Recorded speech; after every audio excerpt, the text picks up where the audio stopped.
श्रीराम के धाम से साजिश पार्ट 2। बड़ी खबर कवर स्टोरी। आधा सच हमेशा आधी झूठी कहानी साथ लेकर आता है। देश हित में आज हम आपको यह बताएंगे कि इसी आधे सच के सहारे राम मंदिर निर्माण को बदनाम करने की साजिश हो रही। मतलब घोटाला बहाना, मंदिर था निशाना। समाजवादी पार्टी, कांग्रेस और आम आदमी पार्टी आरोप लगा रही है कि राम मंदिर ट्रस्ट ने ऐसी जमीन 18.5 करोड़ में खरीदी जिसे 10 मिनट पहले 2 करोड़ में बेचा गया था। आज देश हित में हम इसी आरोप का पर्दाफाश करेंगे, लेकिन पहले आपको जानना चाहिए कि श्री राम जन्मभूमि तीर्थ क्षेत्र ट्रस्ट पर क्या आरोप लगाए जा रहे हैं। देखिए, आरोप यह है कि जिस जमीन का बेनामा 2 करोड़ में हुआ, मतलब जिस जमीन की रजिस्ट्री कह लीजिए 2 करोड़ में हुई, ट्रस्ट ने वही जमीन उसे 18 करोड़ में खरीद दी। मतलब 10 मिनट पहले रजिस्ट्री 2 करोड़ में हुई और ट्रस्ट ने वही जमीन 18.5 करोड़ में खरीद ली। कैसे हो गया? ये बहुत बड़ी खबर, ये बहुत बड़ा आरोप। दूसरा आरोप ये कि मंदिर निर्माण के लिए मिले दान के पैसों का घोटाला किया जा रहा है। तीसरा आरोप ये लगाया गया कि बेनामा और रजिस्टर्ड एग्रीमेंट में ट्रस्ट सदस्य अनिल मिश्र और महापौर ऋषिकेश उपाध्याय गवाह क्यों बने। चौथा आरोप ये है कि ट्रस्ट महासचिव चंपत राय भी इस जमीन घोटाले में शामिल है। यह आरोप लगाए गए, लेकिन यह आधा सच था। देश हित में अब आपको पूरा सच जानना चाहिए कि जिस राम मंदिर की जमीन को लेकर घोटाले के आरोप लगाए जा रहे हैं, उसे लेकर विपक्ष सिर्फ आधा सच आपको बता रहा है। देश हित में बाकी का आधा सच मतलब पूर्ण सत्य अब आप जानेंगे। इसलिए आपको ध्यान से राम मंदिर निर्माण को बदनाम करने की साजिश का सच सुनना और गंभीरता से समझना चाहिए। सच यह है कि विवादित जमीन की रजिस्ट्री 18.5 करोड़ में मार्च 2021 में हुई, लेकिन यह आधा सच है। पूरा सच यह है कि जमीन की एग्रीमेंट टू सेल, मतलब इस जमीन का समझौता 2011 में ही हो गया था। 2 करोड़ में 2011 में ही एग्रीमेंट टू सेल समझौता। आरोप झूठा है एक और कि एक ही दिन में जमीन की कीमत 2 करोड़ से 18.5 करोड़ हो गई। 10 मिनट के अंदर अंदर एक जमीन जिसकी रजिस्ट्री 2 करोड़ की हुई, 10 मिनट में उसको ट्रस्ट ने 18.5 करोड़ में क्यों खरीद लिया। खबर यह है कि जमीन महंगी कीमतों पर खरीदी गई, यानी कि घोटाला हुआ, यह कहा गया। जबकि इस वक्त विवादित जमीन का सर्कल रेट करीब 24 करोड़ है। जमीन की रजिस्ट्री 18.5 करोड़ में, यानी कि जमीन खरीद में घोटाले का आरोप गलत है। तीसरा सच ये है कि राम मंदिर निर्माण शुरू होने के बाद अयोध्या की जमीन की कीमतों के दाम आसमान छू रहे हैं। इसलिए 2011 में जिस जमीन का एग्रीमेंट टू सेल 2 करोड़ में हुआ, मतलब जो जमीन 2011 में 2 करोड़ की थी, क्या 21 में भी 2 करोड़ में मिलेगी? उसकी कीमत 18.5 करोड़ हुई और 18.5 करोड़ में वो खरीदी गई। आरोप क्या है, सच क्या है?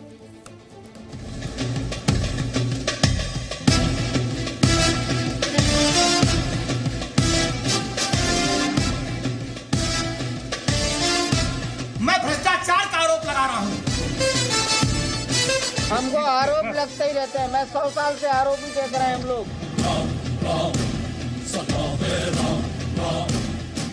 राम मंदिर निर्माण पर यह आरोपों का आधा सच है और मंदिर निर्माण को बदनाम करने के लिए देश से आधा सच छिपा लिया गया। आरोप लगाया गया कि श्री राम जन्मभूमि तीर्थ क्षेत्र ट्रस्ट ने 2 करोड़ की जमीन 18.5 करोड़ में खरीदी। अयोध्या के सदर बाजार तहसील में 12,080 वर्ग मीटर की जमीन की 2 करोड़ में रजिस्ट्री हुई और 10 मिनट बाद श्री राम जन्मभूमि तीर्थ क्षेत्र ट्रस्ट ने वही जमीन 18.5 करोड़ में खरीद ली। यह बैनामा मतलब रजिस्ट्री और एग्रीमेंट टू सेल 18 मार्च 2021 को एक ही दिन में हुआ। ये एक बैनामा होता है 18 मार्च 2021 को। ये बैनामा करते हैं हरीश पाठक और कुसुम पाठक जी, सुल्तान अंसारी और रवि मोहन तिवारी के नाम पे। 2 करोड़ रुपए में इसका बैनामा होता है, रजिस्ट्री होती है। और जब ये रजिस्ट्री होती है तो इसमें जो लोग गवाह हैं, आपको जान के हैरानी होगी कि एक इसमें गवाह हैं ऋषिकेश उपाध्याय जी, जो कि फैजाबाद के भारतीय जनता पार्टी के अयोध्या के मेयर हैं। और इसमें एक गवाह हैं अनिल कुमार मिश्रा जी, जो ट्रस्ट के मेंबर हैं, वो ट्रस्ट के सम्मानित सदस्य हैं, ये अनिल कुमार मिश्रा जी हैं। तो अनिल कुमार मिश्रा जी जो ट्रस्ट के सदस्य हैं, भारतीय जनता पार्टी के मेयर, दोनों की जानकारी में 2 करोड़ में एक जमीन खरीदी जाती है 18 मार्च 2021 को शाम को 7:10 पे। और यही रवि मोहन तिवारी और सुल्तान अंसारी जमीन को ट्रस्ट के नाम पे, राम जन्मभूमि ट्रस्ट के नाम पे 18.5 करोड़ में बेच देते हैं 7:15 पे। तो जो पहला एग्रीमेंट टू सेल हुआ था वो एग्रीमेंट टू सेल 2011 में हुआ था।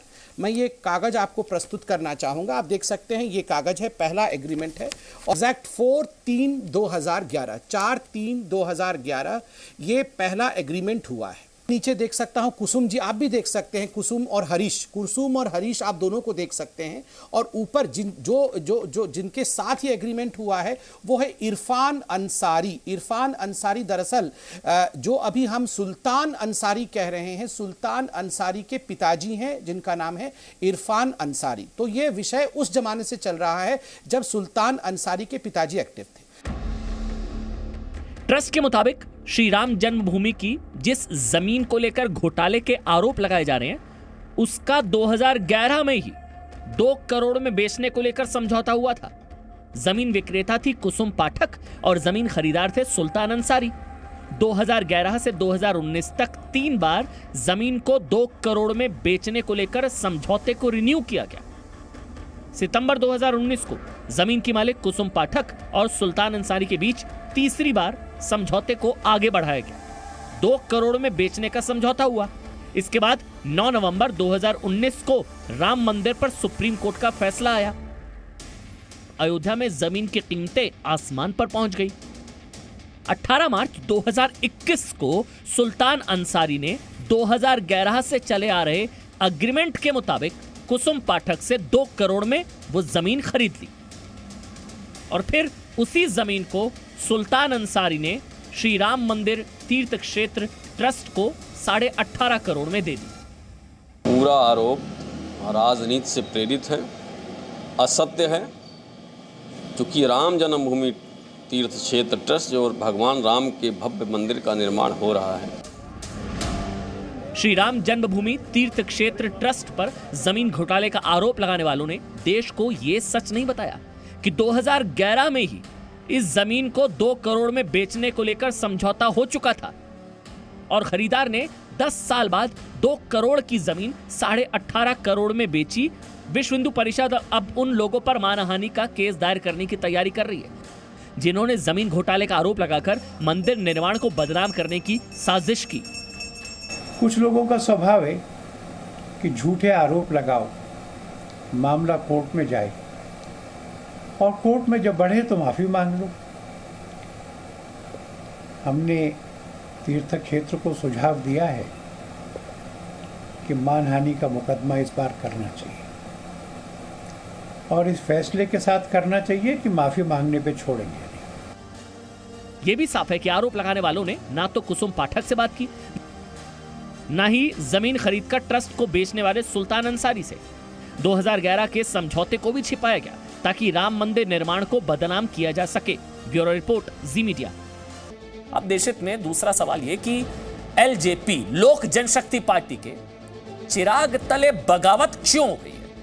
क्या पार्टी में चिराग तले बगावत की स्क्रिप्ट नीतीश कुमार ने तो नहीं लिखी है? माउंटेन मैन मांझी फिल्म में एक डायलॉग है, जब तक तोड़ेंगे नहीं तब तक छोड़ेंगे नहीं। कहा जा रहा है कि इसी फॉर्मूले के साथ नीतीश कुमार ने एलजेपी को तोड़ने का प्लान बनाया, क्योंकि 2020 के चुनाव में जेडीयू को हराने में चिराग का हाथ था। इसलिए नीतीश ने एलजेपी के राजनीतिक चिराग को बुझा देने का पूरा प्रयास किया।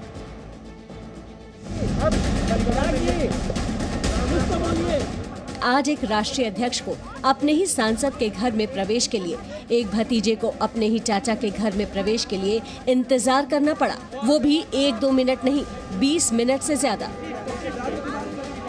वो भी तब इंतजार करना पड़ा जब चिराग पासवान की तबीयत ठीक नहीं थी, हाथों में ड्रिप लगी हुई थी। है पशुपति कुमार पारस के आप दिखाना चाहेंगे, चिराग पासवान खुद गाड़ी चला रहे हैं, ड्राइविंग सीट पर है, उनके साथ है राजू तिवारी जो विधायक थे पहले, वो उनके साथ मौजूद है। तो चिराग पासवान पशुपति पारस के घर पहुंचे हैं और पशुपति पारस अपने घर से निकल चुके हैं। ये देखने वाली बात है। दरवाजा नहीं खुल रहा, देखिए दरवाजा बंद है, घर न जाने के बावजूद नहीं खुल रहा। चिराग पासवान घर के बाहर गाड़ी लेके खुद ड्राइविंग सीट पर चिराग पासवान है, चिराग पासवान गाड़ी चला रहे हैं और साथ में बैठे हैं राजू तिवारी। तो ये स्थिति है कि पशुपति पारस के घर के बाहर चिराग पासवान आ चुके हैं और चिराग पासवान की गाड़ी देखिए राजू तिवारी उतरे हैं। चिराग गाड़ी में बैठे बैठे हॉर्न बजाते रहे, कभी गर्दन ऊपर कर निराशा जताते, कभी आंख बंद करते, कभी फोन पर बात करते रहे, तो कभी अपने सहयोगी को दरवाजा खुलवाने के लिए बाहर भेजते रहे। लेकिन 20 मिनट के इंतजार के बाद ही ये दरवाजा खुल पाया। तकरीबन 30 मिनट के इंतजार के बाद चिराग पासवान पशुपति के घर के अंदर गए तो जरूर, लेकिन कुछ ही मिनट में बिना मुलाकात के उन्हें लौटना पड़ा, क्योंकि पशुपति पारस घर पर नहीं थे। दरअसल कल पशुपति पारस की अगुवाई में लोजपा के 5 सांसदों ने लोकसभा के स्पीकर ओम बिरला से मुलाकात कर चिराग पासवान की जगह पशुपति कुमार पारस को अपना नेता चुना था। इन सभी सांसदों ने लोकसभा स्पीकर से ये मांग भी की थी कि जल्द ही उनके बदलाव को मान्यता दी जाए। ये तस्वीर कल की उसी मुलाकात की है। बाईं ओर सबसे पहले समस्तीपुर से सांसद और चिराग के चचेरे भाई प्रिंस राज खड़े हैं। इसके बाद नवादा के सांसद चंदन सिंह, बीच में पशुपति पारस हैं, फिर लोकसभा अध्यक्ष ओम बिरला, इसके बाद वैशाली से सांसद वीणा देवी खड़ी हैं, आखिर में खगड़िया के सांसद महबूब अली कैसर खड़े हैं। कल इसी मुलाकात में पशुपति पारस ने खुद को लोकसभा में एलजेपी का नया नेता होने का दावा किया था, जिसका आज सुबह उन्होंने ऐलान कर दिया। स्पीकर साहब को मैंने कल रात में 8:30 बजे 5 सांसद हम लोग सशरीर जाकर के उपस्थित होकर मैंने उनको कागज दे दिया। जब अब वो ऑर्डर देंगे बुलाएंगे तो हम जाएंगे। तो पार्टी के अध्यक्ष भी आते रहेंगे कि लोकसभा में? वो तो भविष्य की बात है। पहले तो लोकसभा में सदन का नेता तो बनने दीजिए, उसके बाद की बात होगी। इस प्रेस कॉन्फ्रेंस में पशुपति पारस ने चिराग पासवान पर किसी तरह का सीधा हमला तो नहीं ही किया, साथ ही ये दावा कर दिया कि वो पार्टी को बचा रहे हैं, तोड़ नहीं रहे हैं। 5 सांसद की इच्छा थी 6 महीना से कि हमारी पार्टी का अस्तित्व खत्म हो रहा है, इसलिए पार्टी को अब बचा लीजिए। तो मैं पार्टी तोड़ा नहीं हूँ, मैं पार्टी को बचाया हूँ और स्वर्गीय पासवान जी के आत्मा को शांति के लिए जब तक मैं जिंदा रहूँगा, लोक जनशक्ति पार्टी इस देश में जिंदा रहेगी और हम उसको बरकरार रखेंगे। खुद को पाक साफ साबित करने के लिए पशुपति पारस ने तो कह दिया कि चिराग से उनका खून का रिश्ता है, वो चाहे तो पार्टी में बने रहे, लेकिन संकेत साफ थे कि अब पार्टी में उनकी ही चलेगी और वो एनडीए में शामिल भी होंगे और जेडीयू में विलय भी नहीं होगा। चिराग पासवान जी हमारे परिवार के, हमारे भतीजा भी हैं, हमारे पार्टी के राष्ट्रीय अध्यक्ष भी थे, अभी तक हैं। मुझको कोई आपत्ति नहीं है दल में रहें, मुझको कोई आपत्ति नहीं है, मुझको चिराग पासवान से कोई शिकवा शिकायत नहीं है। मैंने स्वयं आपको कहा कि मैं पार्टी तोड़ा नहीं हूँ, पार्टी ओरिजिनल पार्टी लोक जनशक्ति पार्टी है, ये लोक जनशक्ति पार्टी रहेगी, उसमें चिराग पासवान जी आगे रहें। हमारी पार्टी है, हमारी पार्टी रहेगी, लोक जनशक्ति पार्टी को दूसरे को मरवा नहीं है। लोक जनशक्ति पार्टी का संगठन पूरे देश में है और बिहार में हमारा संगठन काफ़ी मजबूत है, हमारा संगठन था, है और भविष्य में रहेगा। आज दिन भर की इस घटना के बाद जेडीयू सांसद ललन सिंह समेत तमाम नेताओं की मुलाकात पशुपति पारस से हुई, लेकिन हमारा सवाल इन मुलाकातों से कुछ अलग है। सवाल ये है कि लोजपा में आखिर ये टूट क्यों हुई? अब चिराग पासवान आखिर क्या करेंगे और इस टूट के पीछे आखिर है कौन और बिहार की राजनीति पर इस टूट का क्या असर पड़ने वाला है? आने वाले कुछ दिनों में शायद इन सभी सवालों का जवाब आपको मिल जाएगा। रवि त्रिपाठी, जी मीडिया, दिल्ली।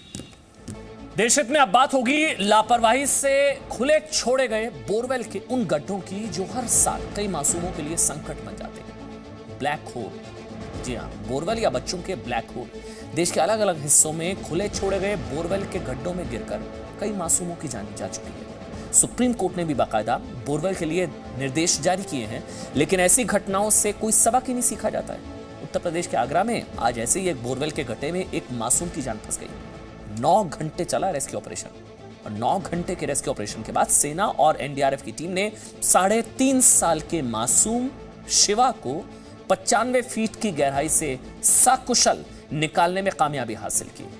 आगरा के छोटे से गांव में चलाए गए बड़े रेस्क्यू ऑपरेशन के बाद शिवा को बचा तो लिया गया, लेकिन इस घटना के बाद सवाल फिर से खड़ा हो गया, बोरवेल के गड्ढों वाली लापरवाही कब तक जारी रहेगी?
आते हैं, प्रशासनिक अधिकारी आते हैं, सेना की टुकड़ी आती है, एसडीआरएफ की टीम आती है, एनडीआरएफ की टीम आती है। अब प्रयास ये हो रहा है कैसे ही बच्चे को बाहर निकाला जाए। साथ ही इसके पास ही आप देख सकते हैं जेसीबी से लगातार एक रोड को प्लेटफॉर्म बनाया जा रहा है, जो जगह है वहाँ पे, ताकि अगर गड्ढा हो तो वहाँ अलग से गड्ढा किया जाए। हम आपको बताएंगे 3.5 साल के मासूम शिवा को बोरवेल के गड्ढे से निकालने का रेस्क्यू ऑपरेशन कैसे चलाया गया, लेकिन पहले आप ये जानिए आखिरकार शिवा इस गड्ढे में पहुंचा कैसे। शिवा के पिता छोटेलाल ने अपने खेत में मौजूद पुराने बोरवेल को दोबारा खुदवाया था। इस बोरवेल से पुराने पाइप निकाले गए और गहरे गड्ढे को एक तसले से ढककर छोड़ दिया गया और सुबह खेलते खेलते शिवा इस गड्ढे में गिर गया।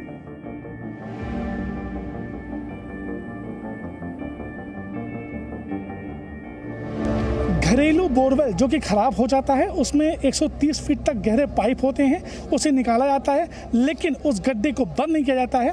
ये वो गड्ढा है बोरवेल का, करीब 130 फीट गहरा है। इसमें एक बच्चा शिवा जो खेल रहा होता है, जिसकी उम्र 3 साल बताई जा रही है, वो इसमें गिर जाता है। घटना सुबह 7:30 बजे होती है। उसके बाद परिजनों को मालूम पड़ता है, धीरे धीरे करके भीड़ इकट्ठा होती है। Presenting V News app, available on Google Play and App Store. Download it now.